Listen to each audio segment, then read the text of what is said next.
Доброе утро, Санкт-Петербург. Как дела? Хорошо? And that concludes my Russian for the moment. На этом на данный момент мой запас русского заканчивается. I'll sneak in a few words after that. Я еще потом несколько слов скажу. So be ready. Готовьтесь. I never worked so hard in my life. В жизни так усердно не трудился. How are you? All is well? Nice to see you. Все нормально, все хорошо? Рад вас видеть. I have to come all the way here to meet you. Adlipo? Как я далеко ехал, чтобы увидеть вас здесь? Okay. This is about Leon. Это все к одному человеку относится, к нему. Okay, so we shouldn't have practiced this morning because this was harder than the gym I had this morning. Мне надо было порепетировать сегодня утром по-русски. Это оказалось труднее, чем спортивная тренировка в зале. And before I forget, И пока я не забыл, a warm hand for Natalia, my translator, the wonderful and the only one. я сегодня буду работать со своим переводчиком, с Натальей. That's right. Thank you. And what, let's get to work, right? You all came here to work. Ну и давайте уже приступим к работе. Вы же для этого сегодня собрались, правда? And we are going to talk about Herbalife products, right? And for weight loss and weight control. И говорить мы сегодня будем о продуктах Herbalife, которые, естественно, предназначены для эффективного снижения и контроля веса. And understand a little bit the new trends of what is happening in the world. Нам с вами нужно разобраться сегодня, какие существуют в мире новые тенденции, что в мире происходит в этом плане. And maybe see how Herbalife is influencing the world. Давайте посмотрим, как Herbalife влияет на жизнь мира. To understand how to overcome the epidemic of obesity. Давайте поймем, как мы можем бороться с захлестнувшей мир эпидемией ожирения. Because Herbalife must be doing something right. Потому что, наверное, Herbalife уже делает что-то очень правильное.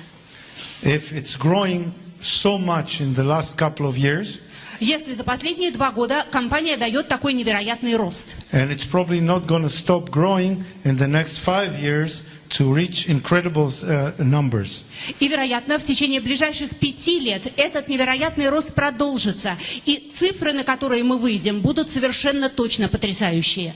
And if it's growing so much, it means that it's doing something right. И если наша компания так быстро наращивает обороты, значит, мы уже делаем то, что нужно. And you are all a part of it. И все это делаете вы. Being the distributors and the major form of how Herbalife works. Потому что вы дистрибьюторы, вы основная движущая сила всей нашей работы. And so let's get on, right? Ну что, поехали? How do you say next one? Дальше. Дальше. Okay, next slide. That's it. So, I don't know if how I was presented, or if many of you know me, but I come from the field of elite sports medicine.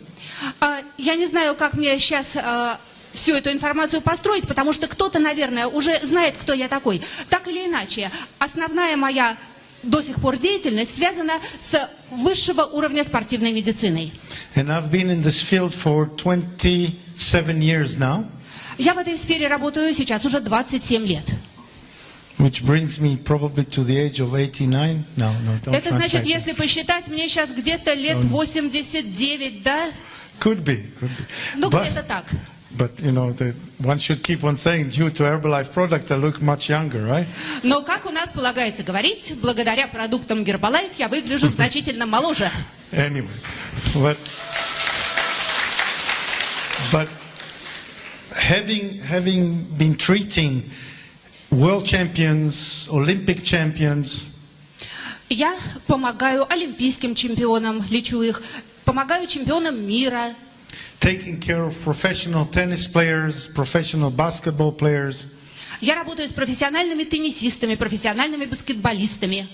One of my patients is even your Olympic champion from Beijing Olympics. И один из моих пациентов – это российский спортсмен, чемпион Олимпиады в Пекине. A very sweet guy who's being treated in our clinic. На самом деле это не он, а она, очаровательная девушка. Она приезжала к нам на лечение в клинику. But elite sports medicine is only for the few. Но на самом деле элитного уровня спортивная медицина, конечно, предназначена для очень немногих людей, для избранных. And when you are treating Formula One cars, А когда вы лечите пилотов Формулы-1, there's only 24 of those participating in a race. вы же знаете, что их всего-то 24 человека. But it's not all the cars in the world. Но машин в мире гораздо больше. And we are here to try and make the world a better place to live in. Мы с вами собрались для того, чтобы сделать лучше весь тот мир, в котором мы живем. For the ordinary human being. И мы в этом мире живем с обычными людьми. And he will do the best for himself. И тот человек, который сделает что-то очень хорошее для самого себя, Although he will never win a world championship. он, может быть, никогда не станет чемпионом мира. But if he doesn't, Но даже если он им не станет, he'll end up being sick. он все равно в какой-то момент своей жизни может оказаться больным, Unable to move, a burden for himself and his family. он может оказаться прикованным к постели, может оказаться бременем для самого себя и своей семьи, если он чего-то важного для себя не сделает. And if we improve the lives of everyone, their ability to move, Но мы можем изменить жизнь обычных людей. Мы можем помочь им стать более подвижными. their ability to eat better, to be in a better weight, to be disease-free, Мы можем их научить лучше питаться, иметь правильный вес. to treat their diseases and the problem with the help of physical activity and good nutrition, Мы можем помочь им противостоять проблемам со здоровьем и болезням с помощью физической активности и с помощью правильного питания. and this is modern sports medicine as we see it today, preventative medicine rather than just treating a few. И на самом деле это гораздо больше, чем спортивная медицина. Это медицина профилактики, которая может помочь не только избранным высочайшего уровня спортсменам, а огромному количеству простых людей. So from dealing with all that you see here on the board and treating elite athletes, being the head of Cycling Federation, sitting in the Olympic Committee, advising the Ministry of Health on sports medicine and all that, which I still do today, Посмотрите, пожалуйста, на экран. Здесь очень много всего перечислено. Но это не все, чем я занимаюсь. Я не только работал врачом олимпийской сборной. Я не только заседаю в самых разных комитетах и федерациях. Я не просто поддерживаю спортсменов, которые участвуют в Кубке Дэвиса и Кубке Федерации. Я не только занимаюсь нашими элитными велосипедистами. Все это вы можете прочесть. Да, оно все есть. Я этим действительно занимаюсь. which is many things to do in such a short life. На самом деле, это очень большая работа для моей-то короткой жизни. And I still do it as a hobby. И я по-прежнему всем этим занимаюсь. Это вроде бы хобби такое. My main interest today is trying to help the active person or the person who wants to be helped. Но сегодня основная моя задача – это помочь человеку, который ведет активный образ жизни, и человеку, который нуждается в том, чтобы ему помогли.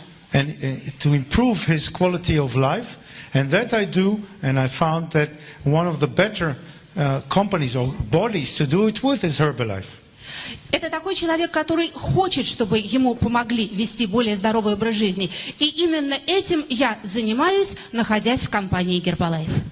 Okay? And that is why 2 years ago when they asked me to join the Herbalife NABs, 2 года назад мне предложили вступить в научно-консультативный совет компании Herbalife. I thought about it, I considered, Я подумал, поразмышлял, I checked the company, посмотрел, что из себя представляет компания, and I found out that they are doing exactly the right thing. и понял, что это компания, которая занимается тем, что я считаю правильным. So you, by sitting here, have also chosen probably the right thing to do. Я думаю, что и вы все, сидящие в этом зале, тоже выбрали для себя то, что считаете правильным. And I'm saying those things in the beginning rather than saying it in the end. Вы знаете, я специально все это говорю в начале, хотя мог бы сказать и в конце. By doing the best you can and by doing well, Если вы делаете максимум того, на что способны, и делаете это хорошо, you are probably helping more people than I can. то, скорее всего, вы сможете помочь большему количеству людей, чем смогу это сделать я один. So This is from the medical point of view. Ну вот, это было про медицину. And I think if everyone here helps 5 people, just the people in this room will probably help more people than I can. But I can go along, you know, I'm a lot on television and the newspapers and conferences all over the country and the world. Ну что ж, давайте вообразим, что каждый из вас может помочь, ну, скажем, 5 людям. И все вместе вы поможете уже гораздо большему количеству людей, чем те, кому могу помочь я. Но вы знаете, я тоже без дела не сижу. Я выступаю по телевидению. Мои статьи печатаются в газетах. Я участвую в различных конференциях во всех странах мира. And if I help you to do your job better, и если я могу помочь вам выполнять вашу работу лучше, еще лучше, this will be my greatest success. То я буду считать, что добился успеха. So, итак, after a little bit of philosophy, вот мы с вами пофилософствовали, and preventative medicine, упомянули о профилактической медицине. Okay, let's get on and move. The next slide is already here. Wonderful. And the world is going through an epidemic. И давайте продолжим работать, потому что вот уже мой следующий слайд, который говорит нам о том, что в мире сейчас бушует эпидемия. And you know, an epidemic is a disease which spreads very rapidly. Вы знаете, эпидемия – это болезнь, которая распространяется с огромной скоростью. And how quickly does it spread? Кстати, а с какой скоростью она распространяется? Just to tell you that in America there was an article published just last year. Знаете, в Америке в прошлом году была опубликована одна статья. That the fattest state in America, which was Mississippi, что в Америке из всех ее штатов существует самый жирный штат, это Миссисипи. 20 years ago had 20% of the population fat. 20 лет назад в штате Миссисипи ожирением страдало 20% населения. 20 years later, прошло 20 лет, the leanest state in America, which is Colorado, и был отмечен самый тощий, самый худой штат в Америке, это Колорадо. 20% of the population are fat. That's the leanest. So the fattest is now the leanest, and the fattest is much more. И в самом тощем штате Америки, в Колорадо, уже 20% населения с ожирением. А что же происходит в том штате, который был самым жирным? Он стал еще жирнее. And that is why America has 65% of its population overweight. В общем и целом, в Америке сейчас 65% населения имеют лишний вес. And a lot of them are children. И очень многие из этих 65% это дети. And children are the future. Дети – это наше будущее. And the future doesn't look bright. И это будущее не очень ярко выглядит. And the ministries of health and education и Министерство здравоохранения, и Министерство образования are trying to do their best in order to diminish the weight gain of children. Стараются что-то сделать для того, чтобы ожирение среди детей не так быстро росло. And the best isn't good enough. И как бы они ни старались, все равно получается не здорово. So you know, whenever I have one of my workers come to me and say, "Look, I didn't do very well, but I did my best." Знаете, ко мне иногда подходит кто-то из моих подчиненных, сотрудников и говорит: "Ну, у меня, конечно, не очень хорошо получилось, но я очень старался." I always tell them, "Your best is not good enough. Maybe you shouldn't work for me." Я ему говорю: вот старались, не старались, но, наверное, старались мало. И, наверное, вам лучше работать на кого-то другого, а не на меня. But this is what's happening with the ministries, and if they can't stop it, someone else should. Примерно то же самое, похоже, происходит в министерствах. Но если они не могут остановить эпидемию ожирения, то значит, это должен сделать кто-то другой. And this is trying to help them first in the prevention. Сначала нужно помочь в деле профилактики. And then in the treatment. А потом помочь лечить уже страдающих болезнью людей. As you see, this is a world epidemic. Вы понимаете, что мы сейчас говорим о всемирной эпидемии. And this world epidemic is also in Asia, in China, in India. А всемирная эпидемия означает, что она бушует и в Азии, и в Китае, и в Индии.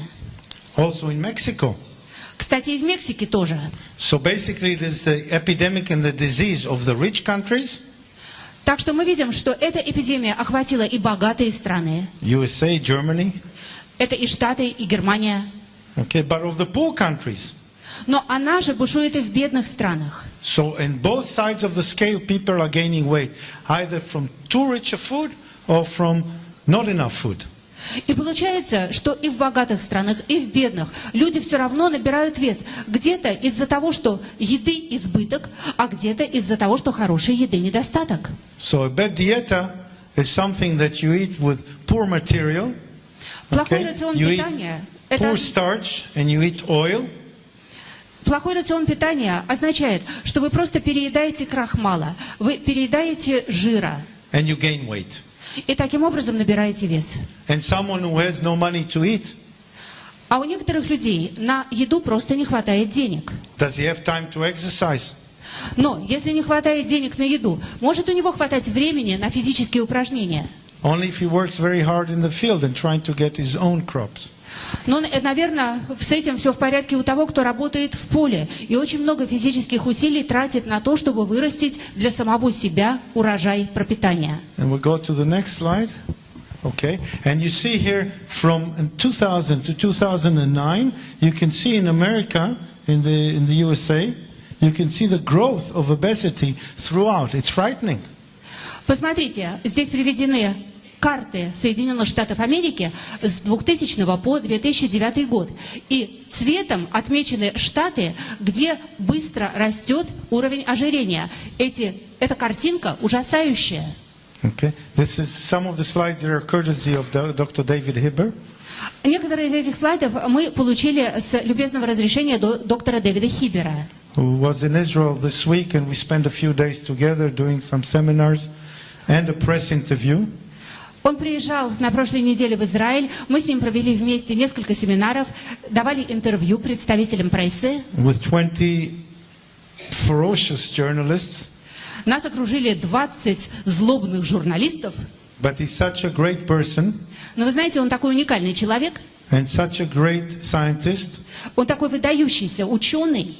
That they were all conquered by his knowledge and charm. Что все они пали под натиском его знаний и его обаяния. And he has this, the scientific thought of this company, and we are lucky to have such an enormous person, an enormous scientist, leading Herbalife's way. Действительно, он привнес в нашу компанию свои колоссальные научные знания. И нам очень повезло, что вся работа нашей компании имеет такую прочную и надежную основу в лице доктора Хиббера. So the America is in trouble. But look at the millions of cases. Next one, the millions of cases with diabetes caused by overweight. All right, around the world, and the predictions of the growth in the next 20 years. No one is getting smaller. All the cases are growing and growing and growing. Да, мы с вами уже поняли, что в Америке большие проблемы, но это далеко не все. Посмотрите на эту карту. Здесь показано количество миллионов случаев заболевания диабетом. Это новые заболевшие люди. И кроме того, прогнозируется рост этого заболевания, диабета, в течение ближайших 20 лет. And what is diabetes caused for in the grown-up? Caused from? Скажите, пожалуйста, а почему люди болеют диабетом? В чем причина? Overweight and overweight and overweight. Лишний вес и еще раз лишний вес. Which is causing cells to be less sensitive to insulin. Из-за лишнего веса клеточки организма становятся менее восприимчивы, менее чувствительны к инсулину. And sugar doesn't get into the cells. Сахар не поступает в клетки. And accumulates in the blood. Он накапливается в крови. And is destroying blood vessels. И таким образом разрушает кровеносные сосуды. Causing heart disease. Что, в свою очередь, вызывает сердечно-сосудистые заболевания. Blindness. Вызывает слепоту. Neuropathies. Невропатические заболевания. Traumatic ulcers which cause amputations. А травматические язвы, которые приводят в конечном итоге к ампутации. And cerebral hemorrhage and damage in the brain, stroke. И кроме того, то, что мы называем инсультом, то есть церебральные повреждения. And this is caused by obesity.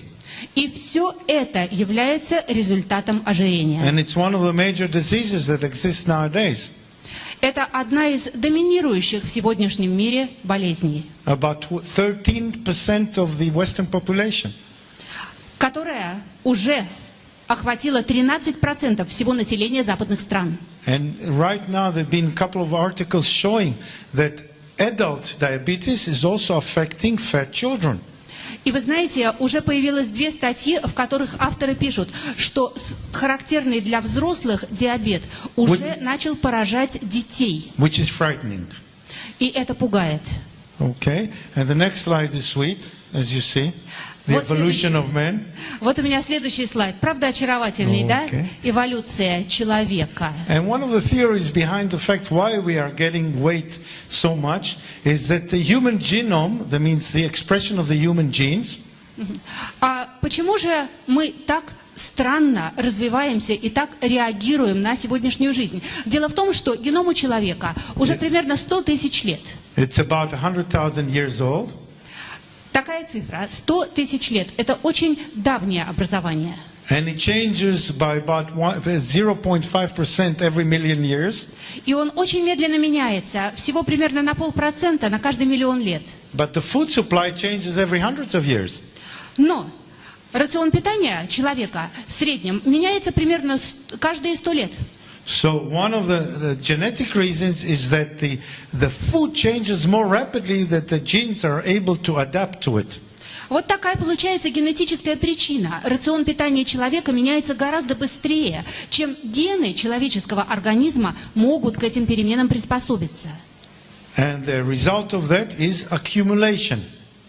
В результате происходит накопление, аккумуляция. You start storing food for time to come because we don't know what to do with it. Накопление чего? До питательных веществ в организме. Организм начинает запасать в себе еду, потому что не знает, что его ждет впереди. Do we need that much food to be stored? А нам нужны такие запасы еды в организме? Not unless we're afraid of a World War III. Ну, нужны только если мы уже готовимся к Третьей мировой войне. And hopefully it won't come. Но мы же надеемся, что она не произойдет. And maybe we're planning a trip across the Sahara Desert. Или мы готовимся пересечь пустыню Сахара. Okay, but most of us are not planning that trip, right? Но у большинства из нас это на повестке дня пока не стоит, правда? So we don't need that much storage. Значит, нам такие запасы в организме не нужны. Okay. So, next one. You can see that Russia is not failing behind. Вы знаете, что Россия, не в самом конце списка. It's in small print there, but 27% of the population, but growing. This is the slide is should be remade a little bit. Россия где-то примерно в серединке, там очень мелко, я вам скажу цифру, 27% составляет ожирение нашего населения. Причем эта цифра немножечко уже устарела. And I have no doubts that the Russian population who are overweight will grow. Я абсолютно уверен, что процент людей, страдающих ожирением в России, будет продолжать расти. Unless you do something about it, you. Но он будет расти только если вы ничего не сделаете с этим. Okay, so now we know all the statistics and we know the problems, right? Ну что ж, мы разобрались в статистике, мы понимаем, в чем проблема. And the trouble is that there are too many research students. Проблема в том, что слишком много студентов сейчас обучаются и ведут свои учебно-научные исследования. That are showing more and more of the same. И все эти исследования показывают одни и те же, вот именно такие результаты. So now we are convinced that the world is growing into an epidemic and we need to do something about it. Замечательно. Мы уже убеждены, нам уже не нужно дополнительно убеждать, что в мире бушует эпидемия ожирения. Мы уже понимаем, что с этим нужно что-то сделать. And since we are not in control of the government's money, но мы с вами не распоряжаемся государственным бюджетом. we have to start doing things in our surroundings. Значит, мы можем что-то делать, как-то работать со своим собственным окружением. From the micro to the macro. И работать, начиная с микроуровня и доходить до макроуровня. Because the macros is big ideas and it's too big for us. Хотя, конечно, макроуровень, это предполагает уже какие-то крупные идеи, и это слишком масштабно для нас. And it's too big for most politicians, that's why we change them every few years.